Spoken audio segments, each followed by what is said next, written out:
easiest way to explain what led me to Africa is this.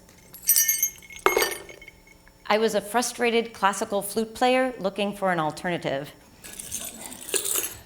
I was a sophomore at Yale University, and although I was an A student, I was miserable.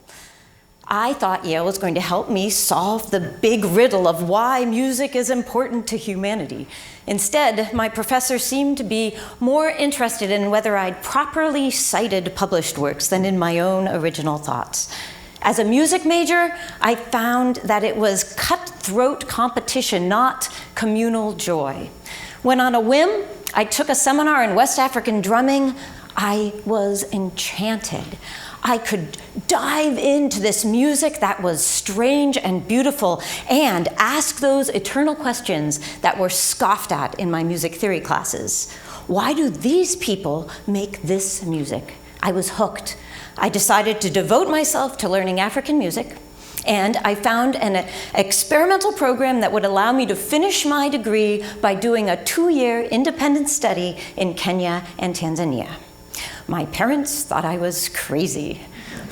Their friends tried to counsel me and said, "Oh, my dear, now, if you want to go to Africa, shouldn't you study something like public health? If you want a music degree, get an Ivy League music degree." Thank God I didn't listen to them. In 1986, I was off to East Africa. And I experienced exactly what I wanted, the complete opposite of the ivory tower.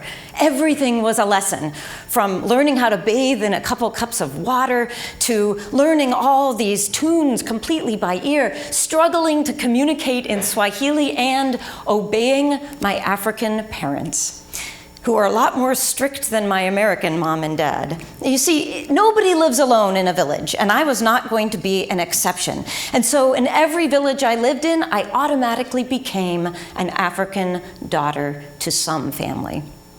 Now, they were very protective and very hospitable. And although some of them were a little mystified by my presence, one elder actually asked me once, he said, "You come from the land of Michael Jackson and you want to study our music?" My very first African mama, she had the job of teaching me basic life skills. Now, she kept her composure for weeks, but finally she lost it. And she said, "I don't understand. You have, my child, no idea how to cook with fire. Every time you put a bucket of water on your head, you spill it everywhere. Every time you pick up a hoe, your hands burst into blisters. What have you been doing your entire life? You seem intelligent." Well, thank goodness, I eventually did master the basics of being a good African daughter, and my extended families graciously accepted my clumsy attempts at carrying water and pounding maize as a sign of respect, and they taught me lots of songs. Actually, they really had no choice because the songs and the activities went together. They were inseparable. Everybody sang all the time. It was as normal as talking.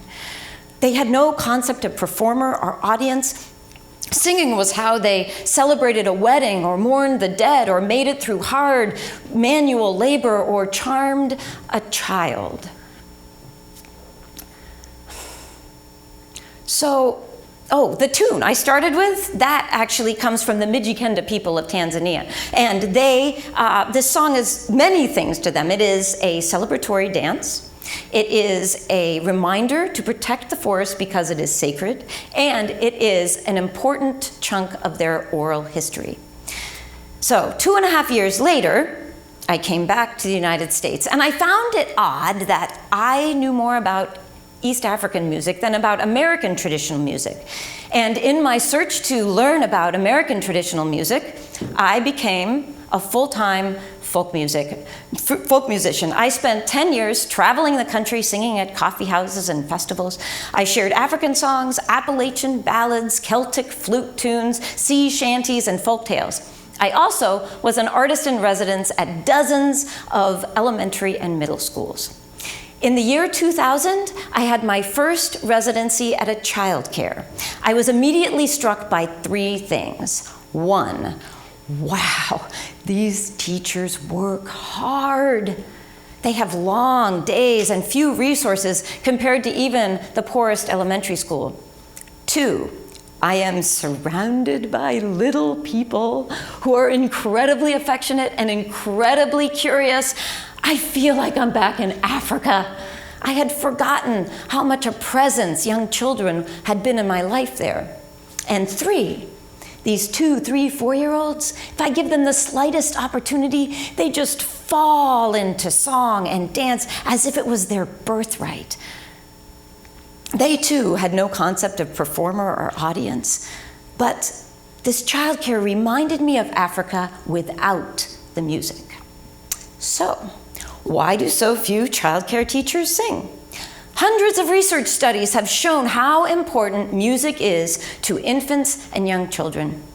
It builds neural pathways. It lays the foundation for language acquisition. It teaches social skills. It provides an emotional release. It builds resilience. Yet, it is incredibly rare to find a teacher who sings throughout the day to her kids. Why? Our culture disapproves. Look at our language. If you say you drive, nobody compares you to a NASCAR racer. If you say you can cook, nobody expects you to be a chef. But if you say you're a singer, you better be professional. You better be good. Look at the wild success of American Idol. Our culture believes that true singers are a chosen and blessed few, and we mock and bully the rest. You know, no teacher worth her salt would say, "Oh, kids, you're not going to learn math from me. I'm terrible at it." She knows that that kind of attitude would cause kids to fear math. And besides, even if she's lousy at algebra, she can totally handle math for a 4-year-old. But I have heard many an otherwise wonderful teacher say, "Oh, kids, no, you don't want to hear me sing. I've got a terrible voice." In Sweden, they did a formal research study to determine whether parents with off-key voices harmed their babies. They discovered what every traditional culture already knows. Music is so wonderful for infants. It does not matter at all the quality of the parent's voice. What matters is that they sing. And when they do, they create this powerful and crucial emotional bond. So, despite all this awareness and knowledge, we Americans have, for the most part, lost our ability to sing to our kids. Meanwhile, musical experts are moving into our communities across the United States by the thousands. They are refugee women. They come with their families. They come via the UN and the State Department because they were kicked out of their native land because they were the wrong ethnicity or religion, and they come with nothing. They're expected to be self-supporting in a matter of months, and they are. They get jobs working in factories or cleaning hotel rooms. 10% of our community's population is former refugees. And it's true of many other Rust Belt communities. Now, there are social service agencies that help them learn English and help them get jobs. But pretty much, refugee resettlement does not concern itself with their traditional culture. But they've got a secret weapon. They know lots of children's songs. And just as importantly, they intuitively understand music's power to motivate and nurture young children.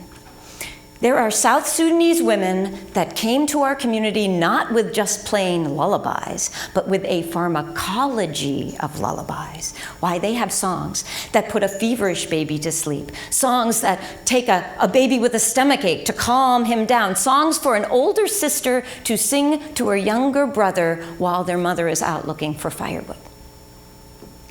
So, 11 years ago, we started Old Songs, New Opportunities. So far, we have trained 62 women and 2 men. In a 4-month program, they do an internship at a childcare, and they take a course that teaches them the culture of the American childcare, rules and regulations, child development theories, and we help them figure out how to repot their traditional children's songs into American classrooms. We help them leverage their amazing indigenous knowledge so it becomes relevant, a real resource. Here's a song that comes from the Nepali-speaking people of Bhutan. Herzinga bitama ladi badi chardai cha paketa ke jasto indrani ranko cha tesko chauk takutama sunako juta lagako cha herzinga bagiza ferita pakerana aiza fly you crawl up the wall, but you never ever fall. Your wings are shiny things, they hold a rainbow amazing. Your 6 legs, is it true, are wearing pretty golden shoes. Friendly fly, say bye-bye, we like you more when you stay outside. Thank you, thank you. So typically, it is very hard for refugees to get hired by childcares because they are perceived as being too foreign. Our program turns that foreignness into a marketable asset. 60% of the people who have finished our program have gotten good jobs working with kids. Many of them have gone on to earn their CDA, a nationally recognized child care teacher certificate. One woman went on to open her own home-based childcare. We also realized that simply encouraging American teachers to sing more wasn't working. They needed help. So we took graduates from our program from Bosnia and Palestine and Congo and Bhutan, and we made them song coaches. We sent them into hundreds of classrooms to help American teachers learn their multicultural repertoire and to use those songs to get them through the challenging parts of the day. Do you know how hard it is to get toddlers to line up? Or to get 4-year-olds to stop playing, clean up their toys, and join circle time? It becomes easy with song. So imagine, the regulations require that once children wash their hands for lunch, they are not to touch anyone. You've got 10 squirming 3-year-olds with clean hands. You're trying to serve lunch and get them to keep their hands to themselves. You do it with this song from the Congo. Mimim totom dogo, saidi andugu, napenda vitika, nakaranga pia, ukitaka unipe, utaona nakula, oh yolela, yolela, yolela, yolela. We are hungry children, what is in the kitchen? Donna likes peanuts, Peg likes cherries. If you want to give us some, you will see us eat it all. Oh yolela, yolela, yolela, yolela. We have touched thousands of children with this program. We've done follow-up interviews with 18 different childcare directors, and all of them said this program made their centers more joyful. And it's had great success with kids on the autism spectrum and kids who don't speak English at home. One mother said, "My child now loves school. These songs show him that he belongs." One director said that when refugee parents hears her staff singing in their language, they're overwhelmed. They say it's the first time they felt welcome and comfortable in the United States. And those former refugees who have gotten good jobs working with children, it's changed their lives. Come on. Who doesn't want a job that honors what you're good at? One director said she took a risk and hired an African woman whose English was not very good. They were also taking care of an infant who was born with an addiction to cocaine. This child cried constantly, was inconsolable. Well, this new teacher, she immediately began to run through her repertoire of sick baby songs until, wham, she found one that worked. The director said she poked her head into the infant room several hours later, and there was the teacher, baby in one arm, tambourine in the other, still singing that song. The sick baby enchanted, all the other babies in the room absolutely rapt. She said, "Now, I can teach this woman English, but I cannot teach her that kind of love and patience and work ethic." The mother of that baby went out of her way to tell the supervisor, "I want to let you know how grateful I am that those African women will do anything to make my baby happy. That little lullaby has brought so much peace." To the sick baby, to all the other babies in that room, the African teacher, to her colleagues, to her supervisor, to the mother. Here is graduates from our program at a festival, and one young mother shares a lullaby that she sings to her son every day.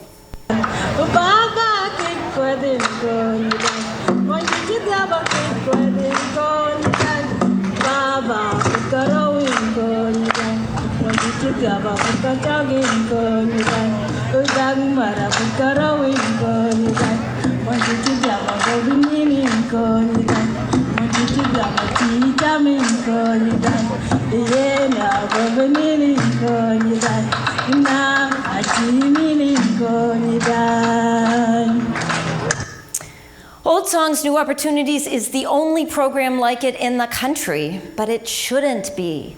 There sometimes can be this great chasm between new Americans and the American dream, where they feel like they can build a rich and meaningful life here.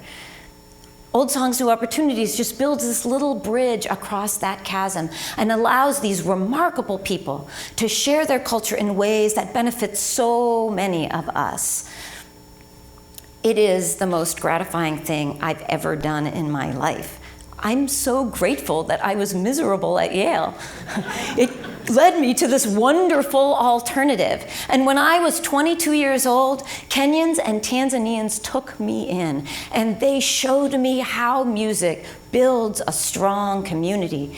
And now, our new neighbors from Africa, Iraq, Bosnia, and Bhutan, they have the same lessons to share. How music can contain our sorrows, how it can make hard work fun, how it makes life sweet. We and our children can only benefit if we listen to them. Thank you.